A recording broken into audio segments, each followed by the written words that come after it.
할렐루야. 네, 오늘은 내가 아니라 하나님이 하십니다라는 제목을 가지고 하나님의 말씀을 나눌 때에 많은 은혜 받으시기를 바랍니다.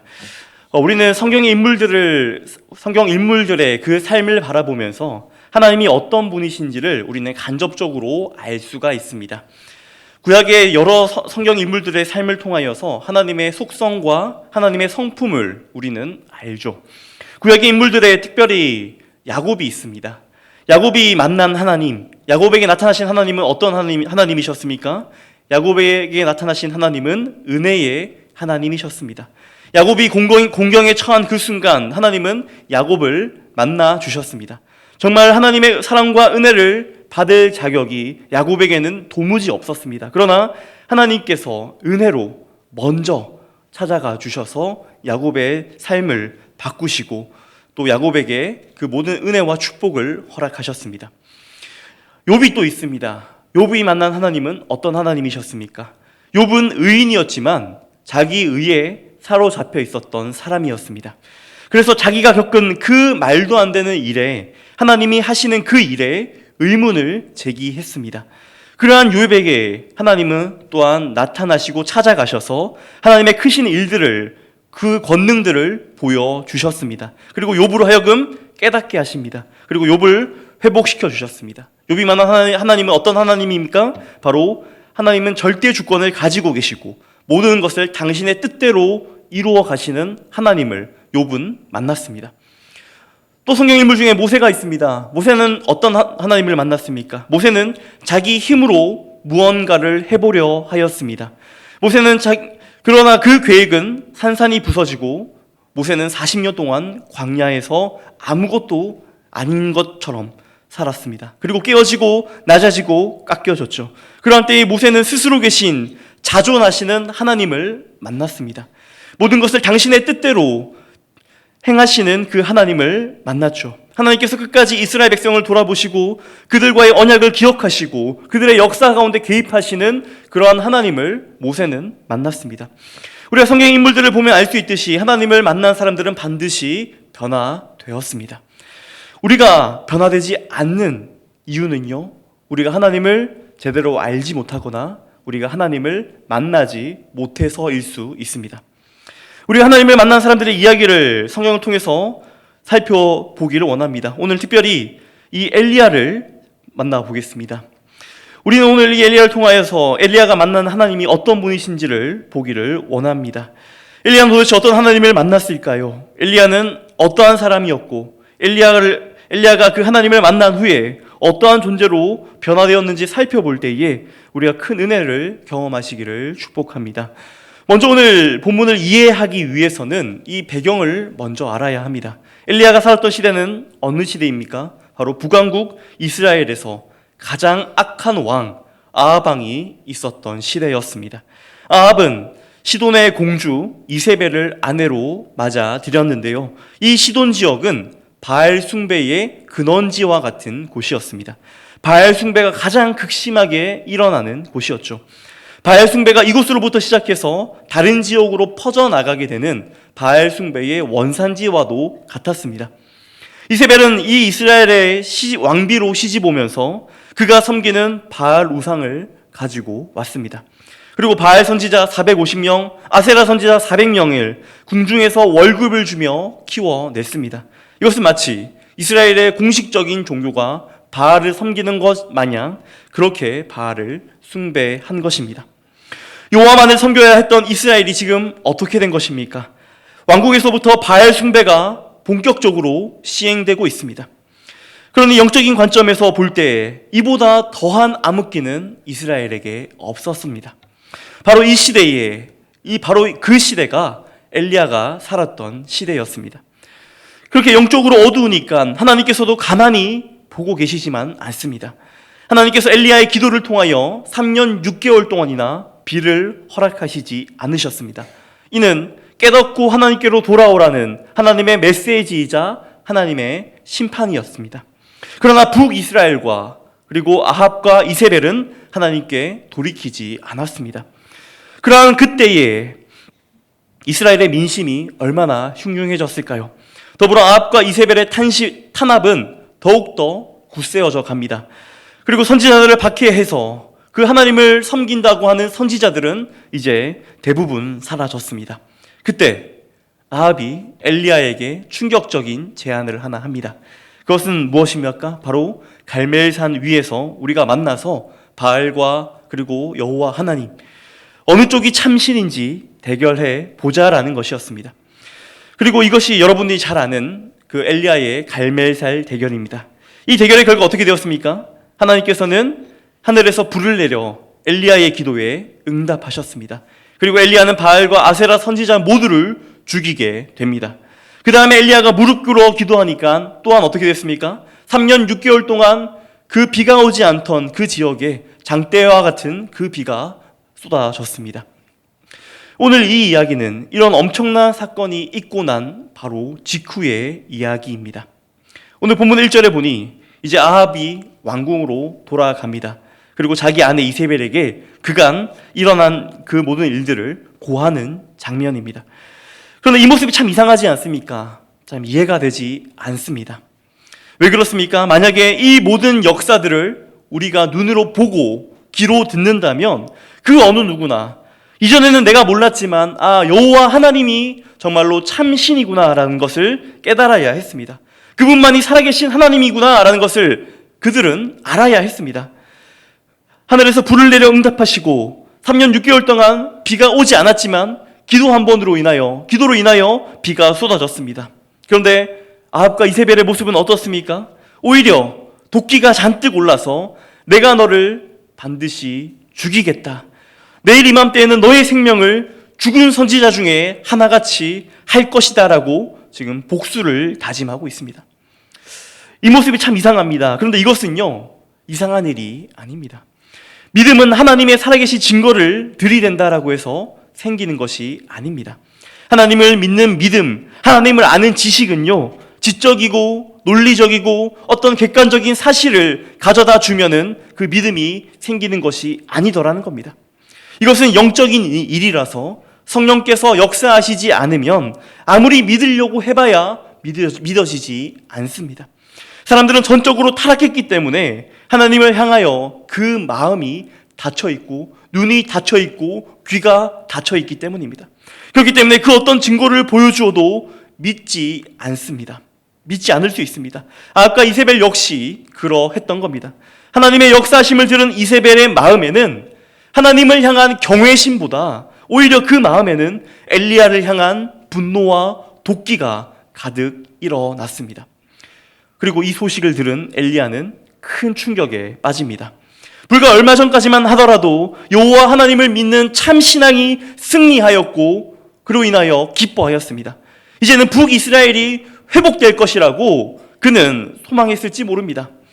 그런데 이세벨이 어떻게 합니까? 당장 자신을 죽여버리겠다고 호언장담하는 이 소식을 전해 듣자마자 그 위대했던 선지자 엘리야는 어떤 모습을 보여주고 있습니까? 사시나무 떨듯이 떨고 있습니다.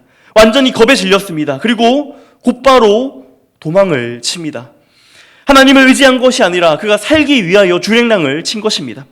그렇게 주로 북이스라엘에서 거주하며 북이스라엘 가운데 사역했던 엘리야가 어디까지 갔냐면 남쪽 유다 왕국을 지나 그리고 가장 남끝단에 있던 브엘세바라는 곳까지 가게 됩니다.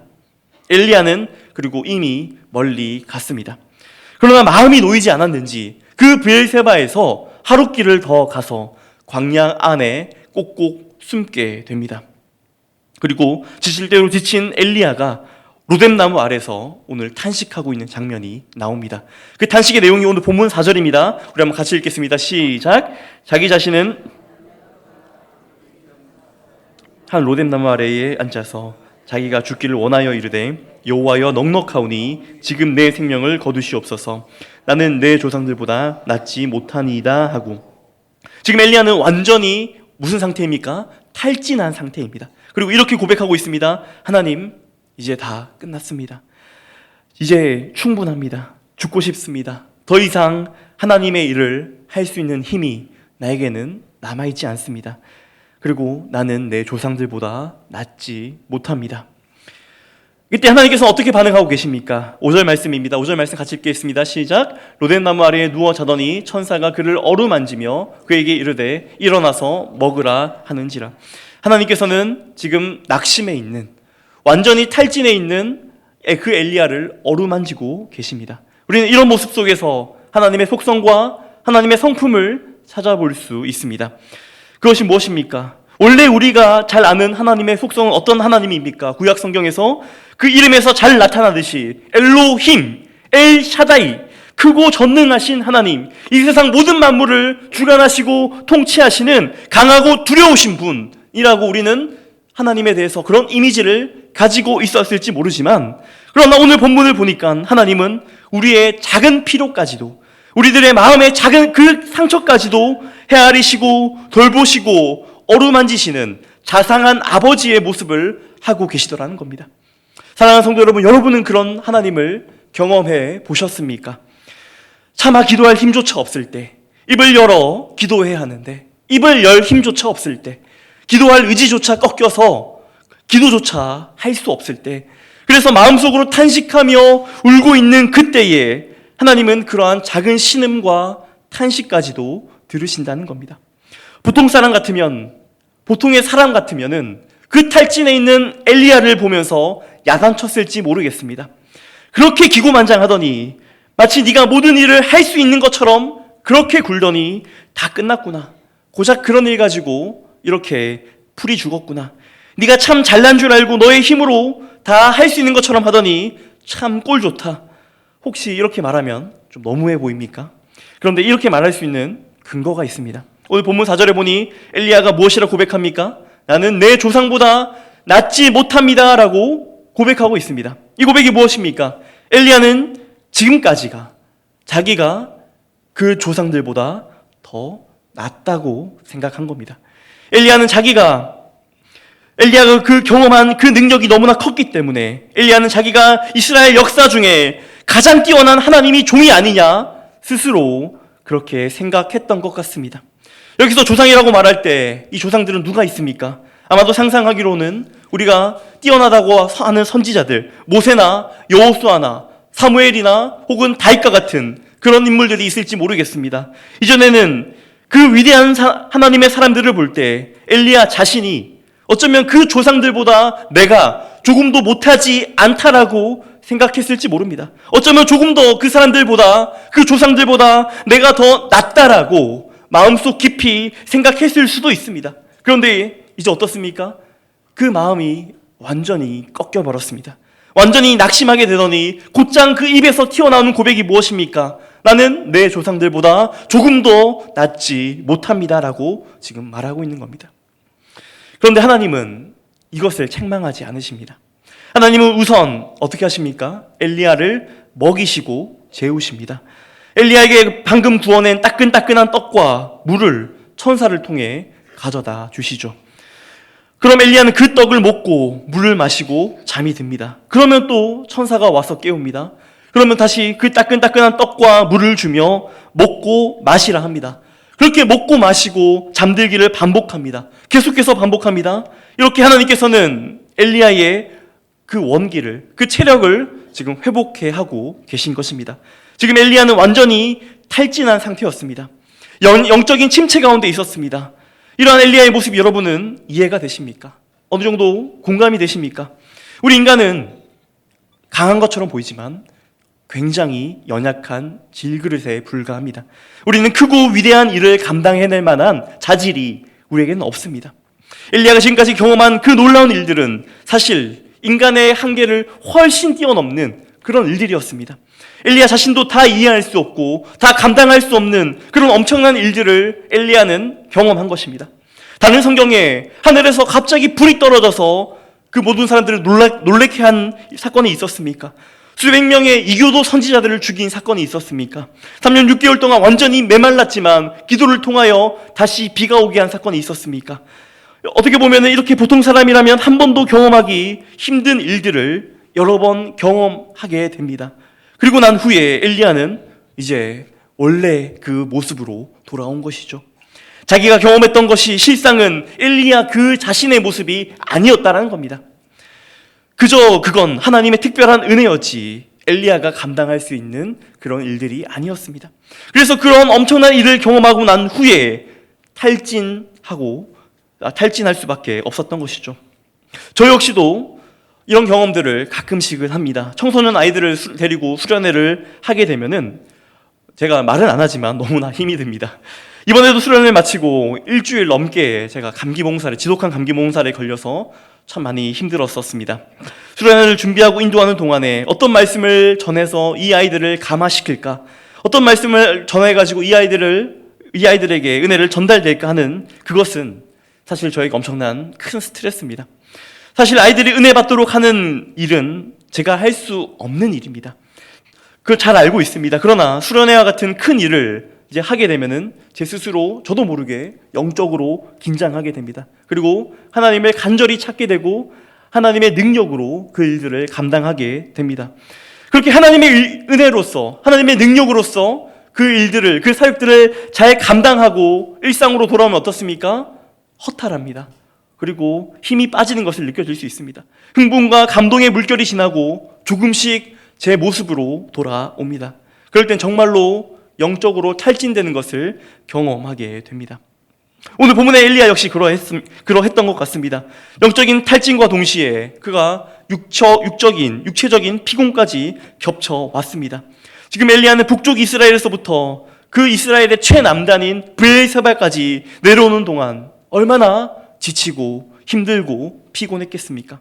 그래서 하나님이 엘리야에게 가장 먼저 행하시는 일은 일단 그 엘리야의 원기를 회복해 하는 것이었습니다.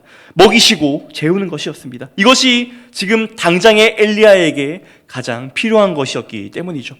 우리가 하나님에 대한 오해하기로 하나님의 관심사는 위대한 하나님 나라를 확장하는 그 일에만 하나님께서 관심 있어 한다라고 우리가 오해할 수가 있습니다. 그러나 우리 하나님은 우리의 생각보다 우리가 먹는 일에, 우리가 쉬는 일에, 우리가 회복되는 일에, 우리의 영적인 상태에 하나님은 관심을 가지신다라는 사실입니다.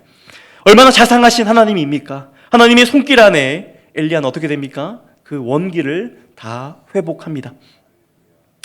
이런 비슷한 모습이 신약 성경에서도 등장합니다. 디모데후서에서 바울의 모습을 보면요, 이제 디모데후서는 어떤 서신입니까? 바울이 이제 순교하기 전에 바울의 어떻게 보면은 마지막 유언장과 같은 그런 서신이죠. 로마 감옥에 두 번째 갇혔을 때입니다. 바울은 디모데에게 편지를 쓰면서 어떻게 말합니까? 겨울이 되기 전에 속히 나에게 오라라고 말합니다. 그러면서 내가 올 때 그 겨울 외투도 좀 가져다 주고, 내가 즐겨했던 책도 좀 가져다 주고, 그리고 내 물건들도 가져다 주렴. 그리고 지금 내 주변에 아무도 없으니 디모데 너가 나에게 와서 도움이 되달라고 편지를 씁니다. 이 무슨 이야기입니까? 로마의 돌로 된 그 지하 감옥이 얼마나 추웠겠습니까? 그러니까 바울은 빨리 내 외투를 좀 가져다 주고, 내가 즐겨보던 책들도 좀 가져다 주고, 디모데야 나를 조금 만나러 와주지 않겠니? 이렇게 이야기한 것입니다.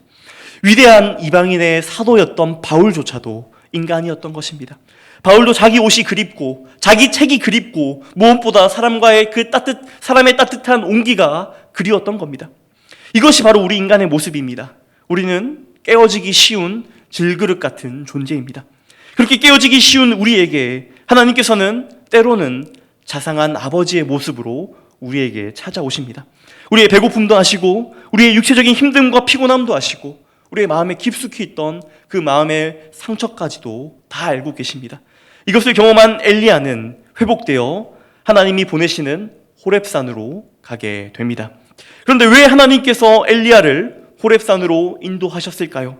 지금 엘리야가 있는 브엘세바에서 호렙산까지는 오늘 성경에 보니까 40주 40야를 달려갔다라고 말합니다.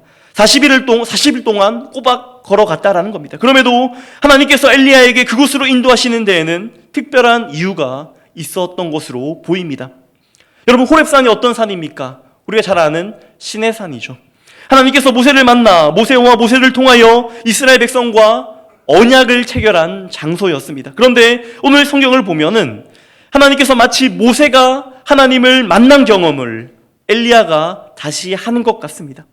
그래서 엘리야가 호렙산에 도착했을 때에 동굴에 서서 하나님을 만나게 됩니다. 이때 하나님 어떻게 하시나요? 처음에는 바람이 지나갑니다. 그러나 그곳에 하나님이 계셨습니까? 계시지 않았습니다. 다음에는 지진이 지나갑니다. 그 속에서도 계시지 않았습니다. 그 다음에는 불이 지나갑니다. 그 속에서도 계시지 않았습니다. 이 바람과 지진과 불과 같은 현상은요, 하나님께서 이스라엘 백성에게 모세를 통하여 호렙산에 강림하실 때에 나타나셨던 모습입니다. 그런 권능의 하나님, 그런 두려우신 하나님, 그런 전능의 하나님의 모습으로 모세와 이스라엘에게 임하셨는데, 오늘 성경에 보니까 그런 위엄과 두려움과 권능의 하나님이 아니라 엘리야에게 임하실 때는 그런 모습을 나타내지 않으십니다. 오히려 그런 모든 것이 다 지나가고 난 후에 아주 세미한 음성으로, 정말 작은 소리로 귀를 기울이지 않으면 들리지 않는 그런 음성으로 엘리야에게 말씀하고 계십니다. 사랑하는 성도 여러분, 이것이 무슨 뜻입니까? 하나님은 갈멜살의 엄청난 영적 사건 속에서만 존재하시는 분이 아니라는 겁니다. 하나님은 오히려 그런 스펙타클한, 그런 엄청난 사건이 다 지나가고 난 후에 우리 눈앞에 아무것도 보여지지 않는다 할지라도, 놀라운 광경이 우리 눈앞에 보여지지 않는다 할지라도 가장 일상적이고 가장 평범한 그 모습 속에서, 그곳에서 하나님이 일하고 계신다는 것을 엘리야에게 보여주기를 원하셨던 것입니다. 엘리야야, 네가 갈멜산에서 나를 체험했느냐? 그러나 모든 것이 지나고 가고 난 후에도, 아무것도 눈에 보이지 않는 지금에도, 그럼에도 역시 나는 지금도 너와 함께하고 있단다. 이것을 하나님께서는 지금 엘리야에게 말씀해주고 계신 것입니다. 그리고 그 다음에 엘리야에게 새로운 사명을 주십니다. 그 사명이 무엇입니까? 우리 16절 말씀을 한번 같이 읽겠습니다. 시작. 너는 또 님시 아들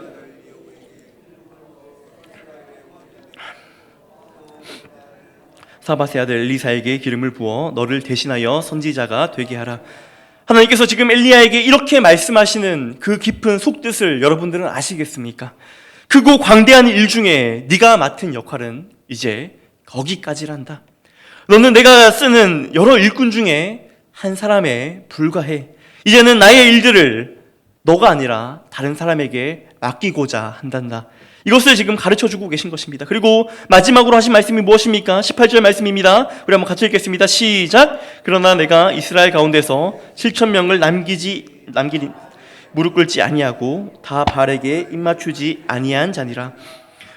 지금 이 말이 무슨 말입니까? 너는 지금 나 자신밖에 남지 않았다라고 부르짖었는데 하나님께서는 지금 뭐라고 말씀하십니까? 바알에게 무릎 꿇지 않은 그 사람 7,000명이 있단다. 하나님께서는 이 사실을 엘리야가 깨닫기를 원하셨던 것입니다.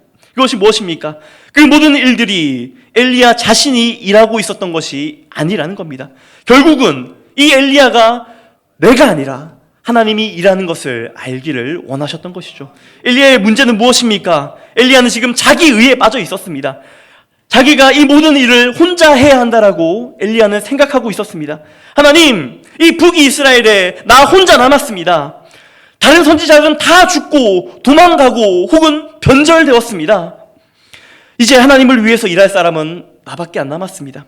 그런데 이제 저들이 그런 저마저도 죽이려고 합니다. 너무 외롭습니다. 내가 왜 이렇게 혼자 고군분투해야 합니까? 이제 다 끝났습니다. 이제 죽고 싶습니다. 라고 그 로뎀나무 밑에서 그렇게 고백하지 않았습니까? 탄식하지 않았습니까? 여러분, 이 말이 무슨 말입니까? 엘리야가 지금은 자기가 하나님의 일 전부를 다 해야 한다라고 생각했던 겁니다. 완전히 자기 의에 빠져서, 완전히 자기 연민에 빠져서 그 마음 상태가 어떤 상태입니까? 교만한 상태였던 겁니다. 그런데 엘리야는 하나님을 만나고 나서 이제 새롭게 알게 되었습니다. 그 새롭게 알게 된 사실이 무엇입니까? 이 모든 일들은 결국은 하나님이 하신다는 것을 깨닫게 된 겁니다. 하나님께서 이 모든 것을 이끌어 가시는구나. 나는 하나님이 쓰시는 작은 도구에 불과하구나. 하나님 나라의 역사는 내가 아니라 하나님이 하시는구나. 이것을 깨닫게 된 것입니다. 사랑하는 성도 여러분, 여러분은 어떤 하나님을 알고 계십니까? 혹시 우리 중에 하나님을 열심히 믿고자 하다가 실망하고 낙심했던 경험이 있지는 않으십니까? 충분히 그럴 수 있습니다. 그런데 그럴 때 나 자신을 돌아봐야 합니다. 내가 혹시 나의 자기의에 빠져 있지는 않은지, 교만으로 가득 차 있지 않는지, 자기 연민으로 차 있지는 않는지 되돌아봐야 합니다. 그리고 우리는 모든 일을 하나님이 계획하시며 하나님께서 진행하시며 하나님께서 역사하시며 일하신다는 것을 우리는 인정해야 합니다. 내가 망친다고 하나님의 일은 망쳐지지 않습니다. 내가 그만둔다고 하나님의 일은 중단되지 않습니다. 하나님께서는 일꾼이 부족해서 나를 쓰시는 것이 아닙니다. 하나님이 나를 부려먹으려고 나를 사용하시는 것이 아닙니다. 하나님이 나를 쓰신다는 것 그 자체가 나에게 무궁한 영광 아니겠습니까? 이 무익한 종을 하나님의 일꾼 삼아주시고 하나님 나라의 귀한 동력자로 삼아주신다는 것에 우리는 감사하고 감격해야 되지 않겠습니까? 내가 하나님을 위해서 무엇을 해드리는 것 아닙니다. 그것은 결코 아닙니다. 이렇게 생각하는 것은 명백히 나의 의이고 교만입니다. 그래서 엘리야는 하나님을 만날 때 그것을 새롭게 깨달은 겁니다. 엘리야 자신이 하나님의 손에 들린 작은 막대기에 지나지 않다라는 것을 그는 깨달았던 겁니다. 우리가 이 사실을 진정으로 깨달을 때에 우리는 엘리야와 같이 완전히 탈진하지 않을 겁니다. 엘리야와 같이 자기 의와 자기 연민과 교만에 빠지지 않을 겁니다. 결국 이 모든 일은 하나님이 하시는구나. 그리고 하나님이 하시는 그 일 중에 작은 일에 내가 속해 있구나. 그럴 때 우리는 하나님께서 모든 주권을 양도해 드리며 참된 안식과 평안을 우리는 누릴 수 있게 될 것입니다. 사랑하는 성도 여러분, 역사를 주관하시는 하나님께서 오늘 저와 여러분을 특별한 은혜 가운데 불러주셨습니다. 그리고 하나님 나라의 귀한 동력자로서, 하나님과 같이 일하는 동력자로서 우리를 또한 불러주셨습니다. 세상에 하나님과 동력자라는 사실이 얼마나 큰 영광이고 큰 은혜입니까? 동력자로 불러주셨지만 그 모든 일을 이루어 가시는 분은 하나님 당신이십니다. 우리가 그 하나님을 인정할 때에 우리는 비로소 자기의 의가 아니라, 자기 연민이 아니라, 교만이 아니라 기쁘고 감사하고 겸손한 마음으로 하나님을 섬기게 될 수 있을 것입니다. 이러한 영적 성숙이 저와 여러분 모두에게 있기를 주님의 이름으로 축원드립니다. 이 시간 함께 들은 말씀 놓고 기도하기를 원합니다.